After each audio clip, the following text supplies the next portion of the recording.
Bonjour à tout le monde. D'abord, je tiens à remercier Realitaire pour l'occasion qui m'est donnée de présenter mon travail.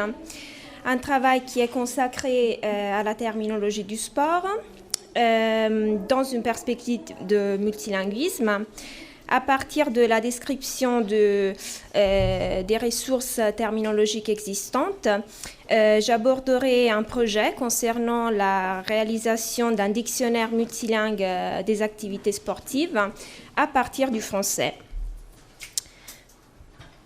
Mon intervention sera articulée en 3 parties. D'entrée de jeu, je proposerai quelques réflexions sur la portée internationale du sport et sur l'emploi des langues dans ce domaine. L'attention sera ensuite focalisée sur les ressources terminologiques existantes. Enfin, j'illustrerai un projet pour la rédaction d'un dictionnaire multilingue des activités sportives à partir du DAFAPS, c'est-à-dire un dictionnaire en français existant. Comme chacun le sait, le domaine du sport représente un lieu privilégié pour entrelacer des échanges internationaux. Il suffit de penser aux multiples manifestations sportives dans les différentes disciplines, aux championnats du monde par exemple, aux Jeux olympiques. À ce propos, je vous montre quelques chiffres concernant le cas des Jeux olympiques. Je vous rappelle à titre d'exemple que à l'occasion des Jeux olympiques d'été de Londres 2012, 10 500 athlètes olympiques et 4 200 athlètes paralympiques étaient présents, mais aussi 20 000 représentants de la presse et des médias, provenant de 204 pays et territoires.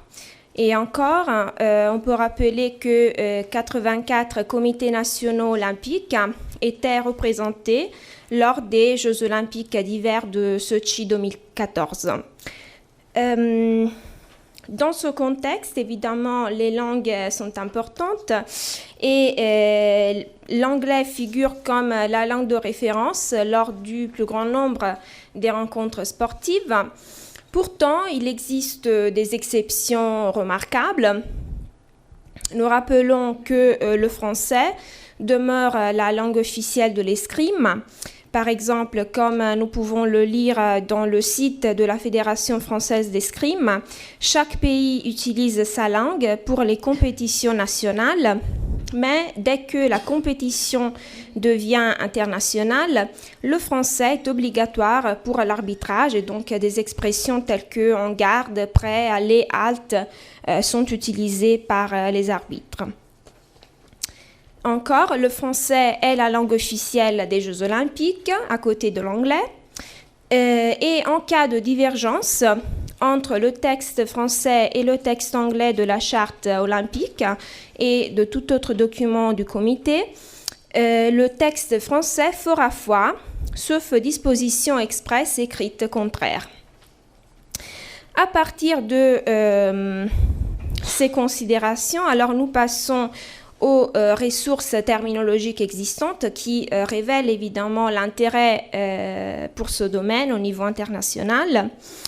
Nous avons effectué un recensement des ressources existantes, notamment les ressources disponibles en ligne, en version bilingue et multilingue. Et il résulte que nous avons des documents institutionnels, académiques et ou élaborés par les experts. Il résulte aussi que les ouvrages consacrés à des disciplines spécifiques abondent, alors que ceux portant sur le vaste domaine des activités sportives sont moins nombreux. Je vous montre quelques exemples, même si je renvoie aux actes de la journée pour une liste complète. Alors, je rappelle évidemment le vocabulaire pan-latin du vélo que vous connaissez bien.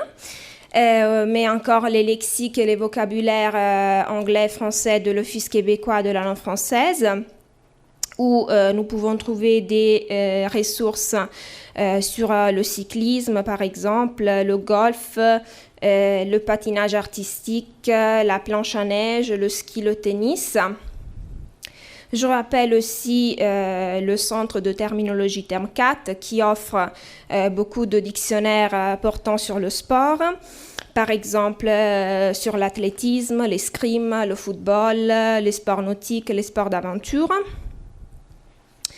Il y a aussi le lexique multilingue de la plongée sous-marine qui est disponible en ligne et qui présente les termes de ce domaine à partir du français vers l'anglais, l'espagnol, l'italien, le néerlandais, l'allemand, ou encore le dictionnaire multilingue du canoë-kayak qui est disponible en français, anglais, allemand et italien, ou encore le lexique multilingue de l'escalade qui propose les termes du domaine en français, anglais, espagnol, allemand, italien, tchèque, suédois et polonais.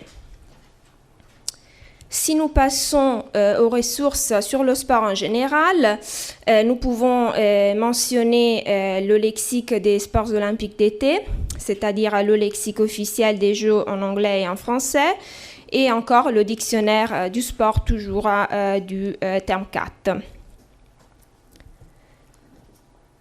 À la lumière de ces considérations, nous nous proposons de peser des jalons pour la rédaction d'un dictionnaire multilingue des activités sportives à partir du français.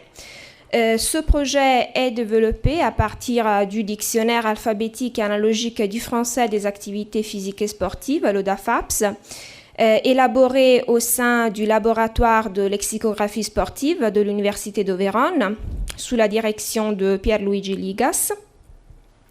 Je vous présente rapidement ce dictionnaire, la version monolingue du dictionnaire, qui s'adresse aussi bien aux spécialistes qu'au grand public. Donc, le public de référence est composé de tout ce qui travaille dans le domaine sportif, mais aussi à ceux qui œuvrent dans le domaine du sport ou qui apprennent une langue étrangère.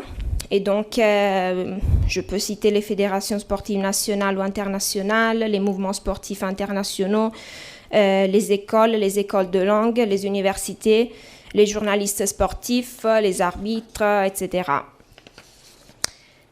Le dictionnaire puise un corpus de textes écrits et oraux en français.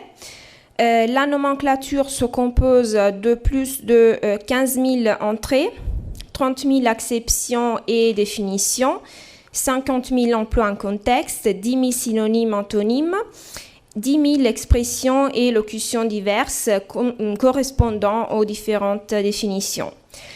Les mots vedettes du dictionnaire relèvent de 431 disciplines sportives et activités physiques, mais aussi de l'anatomie, de la médecine du sport, donc de tout ce qui est concerné dans ce domaine. Il y a aussi des emprunts qui sont pourtant d'usage courant en français, des expressions familières, populaires ou argotiques, des sigles, etc. Je peux vous montrer un exemple, l'exemple d'une entrée du dictionnaire concernant le terme albatros. Donc, le terme est suivi de l'indication de la catégorie grammaticale non masculin, du sous-domaine concerné, dont nous trouvons les abréviations. Donc, nous avons le golf et la natation synchronisée. Nous avons alors une définition par sous-domaine. Dans le cas du golf, tout réalisé en 3 coups en dessous du par. Deuxième définition, figure de natation synchronisée. À chaque définition correspond au moins un exemple qui montre l'usage du terme en contexte. Par exemple, À la définition 2 correspond l'exemple B, la tête la première, commencer un dauphin, puis exécuter un albatros jusqu'à la fin du demi-tour. Et encore, nous avons là une section phraséologique, c'est-à-dire l'ensemble des collocations, des expressions ou de locutions où le terme est utilisé. Par exemple, albatros vrille combiné, vrille continu, albatros vrille de 180 degrés, etc. Alors, à partir du dictionnaire, nous sommes en train, je viens de le dire, de réfléchir à propos de la rédaction d'une version multilingue qui pourrait être articulée en 3 macro-étapes. La première étape consiste en l'extraction des termes et des définitions en français. On pourrait, j'imagine, ignorer la partie concernant les exemples et la section phraséologique dans une perspective multilingue, parce que ce serait trop compliqué peut-être. Une deuxième étape consistant en la traduction des entrées vers les autres langues, italien, anglais, espagnol par exemple, mais on pourrait travailler sur n'importe quelle langue. Et enfin, la diffusion du dictionnaire en ligne.